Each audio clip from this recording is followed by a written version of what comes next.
These past 12 weeks of summer had me watching 3.5 different anime series. I say half because one series I just literally gave up on. I mean, the only reason I was on board, because, alright, I make bad decisions in the shows I watch, but one problem I have is if an anime makes so little sense or just seems odd enough that you want to stick in there, and the next thing you know, you've watched 6 episodes and it's a 12 episode series, so you'll hang in for 8 episodes, 10 episodes. We'll start with the worst one. The one I'm specifically talking about that I gave up on is Taboo Tattoo. It started out as your basic anime. Somehow a kid gains magical powers and is able to fight for justice and stop evil, and there was some blood in it, so that's got my attention through the first 2 episodes. It turns out there's a big war between Japan and America, but it's not a real war. It's like a covert war to find these magic tattoos that give people power, and from there it just really went off the rails.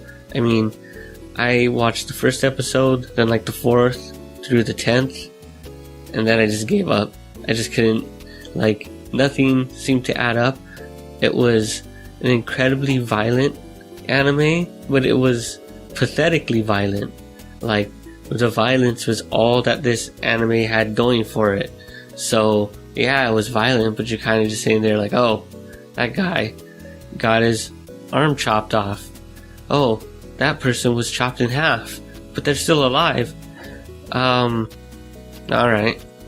But who are these people? And I don't care who's getting chopped in half. So let's go over who these people are. There's the guy, he's the main character. He's a guy who somehow gets one of these magical tattoos, which gives him magic powers.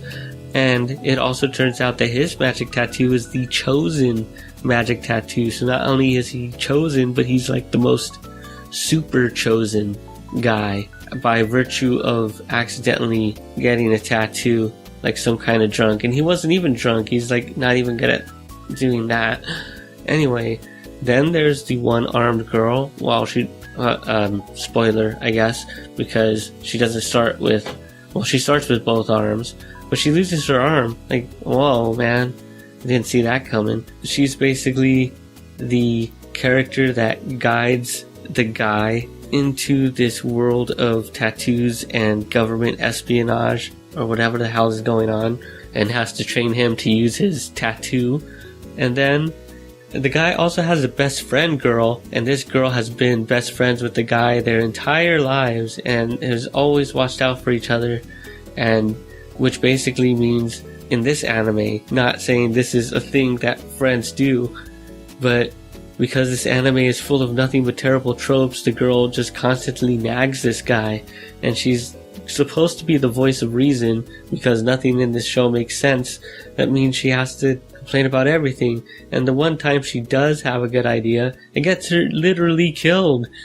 So that didn't work out so good for her.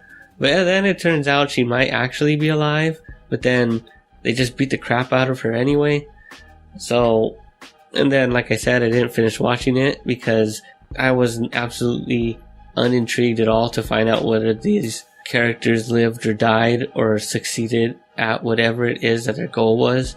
Because, okay, they're trying to collect these tattoos, but there's also some crazy woman who's collecting all the tattoos to become sort of God on Earth. And well, it's the whole shtick. They're gonna take over the world with magic, and they gotta stop them. And did they? Probably. I don't care. Oh, but then there was also a cool guy in the anime, and the cool guy, he always has sunglasses on and a trench coat, even though most of the fights take place at night.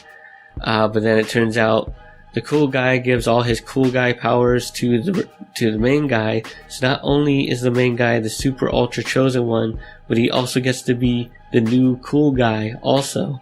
So like, he doesn't even have to be lame because has to bear the burden of the chosen one with his magic tattoo. Alright, we're done with this.